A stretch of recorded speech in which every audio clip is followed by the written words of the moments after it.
హనంకొండ జిల్లాలోని తాటికాయల గ్రామంలో ఓ మహిళను తన ప్రియుని కూడా పూర్తిగా శిరోముండనం చేసిన ఘటనకు సంబంధించి పోలీసులు యాక్షన్ షురూ చేశారు. దీనికి సంబంధించి పూర్తి దర్యాప్తు కూడా కొనసాగుతున్నారు. ప్రస్తుతం ఏసీబీ గారు మనతో ఉన్నారు. సార్ నమస్తే. ఏంటి అసలు ఏం జరిగింది? సోషల్ మీడియా ద్వారా తెలిసిందా మీకు? ముందు సమాచారం వచ్చిందా? ఎంక్వైరీ ఎంతవరకు వచ్చింది? నమస్తే అండి.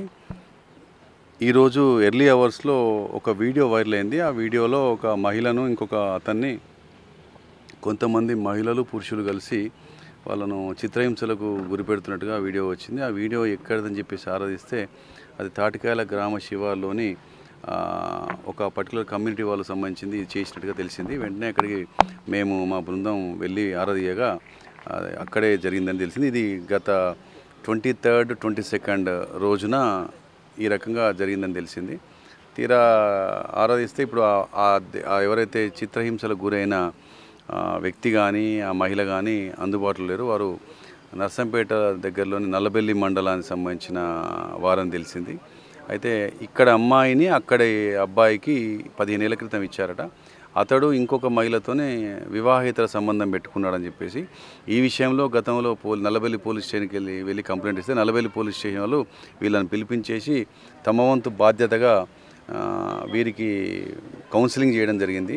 ఆ తర్వాత మళ్ళీ ఇదే రకంగా రిపీట్ చేస్తే ఉమెన్ పోలీస్ స్టేషన్లో కూడా తగు విధంగా వారికి బుద్ధి చెప్పి వార్నింగ్ ఇవ్వడం జరిగింది.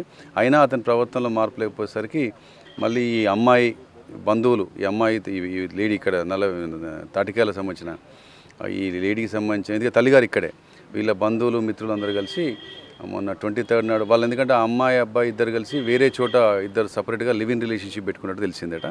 తెలిసిన తర్వాత వెంటనే వాళ్ళుగా పోలీస్కి ఎక్కడ చెప్పకుండా సంప్రదించకుండా నేరుగా వెళ్ళి వాళ్ళను ఐడెంటిఫై చేసి వాళ్ళని పట్టుకొచ్చేసి ఇక్కడ తప్పు అని చెప్పేసి చెప్పే క్రమంలో వీళ్ళే తప్పు చేసి వాళ్ళను చిత్రవదలకు గురి చేసినట్టు తెలిసింది. ఇంకేంటంటే ఇప్పటివరకు ఇంకా అమ్మాయి కానీ ఆ బాధితులు ఎవరు మా దగ్గర రాలేదు. మేము ఈవెన్ వాళ్ళ కోసం ఎక్కడైనా వెతుకుతున్నాం. వాళ్ళు అందుబాటులో లేరు. ఈవెన్ నల్లబెల్లిలో కూడా లేరు. సో ఎక్కడికి వెళ్ళారని చెప్పేసి మేము ప్రయత్నం చేస్తున్నాం. వారు రాగానే వారి యొక్క వాంగ్మూలం తీసుకొని వివరాలు పూర్తిగా తీసుకొని బాధ్యులపైన తగిన చర్యలు తీసుకుంటాం. ఈ సందర్భం ఇంకో విషయం ఏంటంటే ఎవరైనా కానీ తప్పు జరిగింది కానీ చెప్పేసి చట్టాన్ని చేతిలో తీసుకునే ప్రయత్నం చేసినా తప్పును దిద్దుతాము సరిదిద్దుతామని చెప్పేసి కంట్రోల్తో ప్రవర్తిస్తే మాత్రం చట్టం తన పని తను చేసుకుంటూ పోతుంది. ఈ విషయంలో ఎవరైనా మంచిదే బాధ్యుల్ని ఉపేక్షించేది లేదు. ఇదే సందర్భం ఇంకొక మాట ఏంటంటే బాధ్యత కలిగిన ప్రతి పౌరురాలకి మా సలహా ఏంటంటే ఇలాంటి కాంటెంట్స్ని ఇష్టం వచ్చినట్టుగా ఈ జుగుప్సాకరంగా ఉన్న కాంటెంట్స్ని మహిళల పట్ల కావచ్చు పిల్లల పట్ల కావచ్చు ఏదైనా అమానవీయకరంగా కనిపించిన వాటిని లైంగిక సంబంధిత ఇష్యూ ఉన్న కాంటెంట్స్ వాటిని కానీ ఇంటర్నెట్లో సోషల్ మీడియా ప్లాట్ఫామ్లలో విచ్చలవిడిగా విశృంఖలంగా కనుక షేర్ చేస్తే దానివల్ల సోషల్ ఫ్యాబ్రిక్ దెబ్బతింటుంది. అలాంటి పరిస్థితి కనుక వస్తే మా నోటీస్కు అక్కడక్కడ వినొస్తుంది, చూస్తున్నాం. ఇలాంటి దయచేసి చేయొద్దని చెప్పేసి మా యొక్క సూచన. చేస్తే మాత్రం మీ అందరికీ తెలుసు ఇన్ఫర్మేషన్ టెక్నాలజీ యాక్ట్ ప్రకారంగా కనీసం 5 సంవత్సరాల జైలు శిక్ష, 10 లక్షల రూపాయల జరిమానా పడుతుంది. కాబట్టి ఇలాంటి చేయొద్దని చెప్పేసి బాధ్యతగా వ్యవహరించాలని చెప్పేసి అందరికీ మేము సూచిస్తున్నాము. Thank you. సార్ ఈ విషయం లోపల ఏదైతే బాధితురాలు భార్య భర్తల మధ్య గొడవ జరుగుతుందో సో తను కొంత మెంటల్గా హెల్త్ బాగాలేదని చెప్పేసి కొంత అక్కడి నుంచి గ్రామం నుంచి వినిపిస్తుంది. సో నిజంగా అట్లాంటిది గమనించారా? సో దీని మీద మీరు సుమోటో కేసు నమోదు చేస్తారా లేకుంటే బాధితులు వచ్చిన తర్వాతనే ఫిర్యాదు తీసుకుంటారా? ఫస్ట్ అండి we will wait for victims or victims relatives.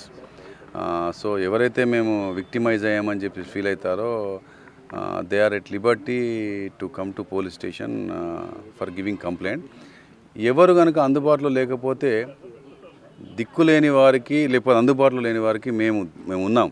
మేము సోమోటోగా తీసుకోవడానికి మాకు అన్ని రకాలుగా ప్రొవిజన్స్ ఉన్నాయి. కాబట్టి ఒకవేళ ఆ పరిస్థితి రాదు, ఎందుకంటే బాధితులకు సంబంధించిన వాళ్ళు వస్తున్నట్టుగా మాకు సమాచారం. ఇక్కడ రావడానికి కొద్ది టైం పడితే వచ్చిన తర్వాత ఇంకా పూర్తి వివరాలు తెలుసుకొని we will take a serious action against the perpetrators. ఎవరెవరు ఎమోషన్తో కొన్ని ఐడియాస్ ఇస్తే ఈ రకంగా జరుగుతుంటాయి. ఇలాంటివి ఎక్కడ కూడా ఉపేక్షించేలేదు. ఇలాంటి ఎవరికైనా మీ దృష్టికి ఏమైనా వస్తే వెంటనే ఆ సోషల్ మీడియాలలో పెట్టేసి సమాజాన్ని అంతా డిస్టర్బ్ చేయడం కాకుండా దయచేసి 100 నంబర్ ఫోన్ చేయండి. లేకపోతే సమీప పోలీస్ స్టేషన్కి వచ్చేసి ఒక చిన్న మాట ఒక చిన్న కాగితం ఒక మాట చెప్పినా చాలు.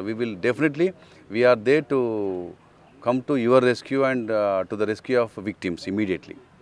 Thank you. ఇది మొత్తానికైతే తాటికాయల వ్యవహారం లోపల అటు బాధితుల కోసం అయితే పోలీసులు గాలిస్తున్నారు. సో వాళ్ళు వచ్చిన తర్వాతే పూర్తి స్థాయి లోపల ఎంక్వైరీ చేసి వాళ్ళ దగ్గర పిటిషన్ తీసుకొని ముందుకెళ్తామంటూ కూడా ఏసీపీ శ్రీకాంత్ చెప్తున్న పరిస్థితి. ఇక ఈ ఘటనకు సంబంధించి ఇలాంటి వీడియోలు తీసినటువంటి వ్యక్తులే కాదు, దీనికి పూర్తిగా సోషల్ మీడియా పోస్ట్ చేసి వైరల్ చేస్తున్న వ్యక్తులకు కూడా చర్యలు ఉంటాయి. సో వీటిపై కొంత ప్రజలు కొంత అప్రమత్తంగా ఉండాలంటూ కూడా ఏసీపీ సూచిస్తున్న పరిస్థితి. వీడియో సంతోష్తో వేణు బిగ్ టీవీ, హనంకొండ.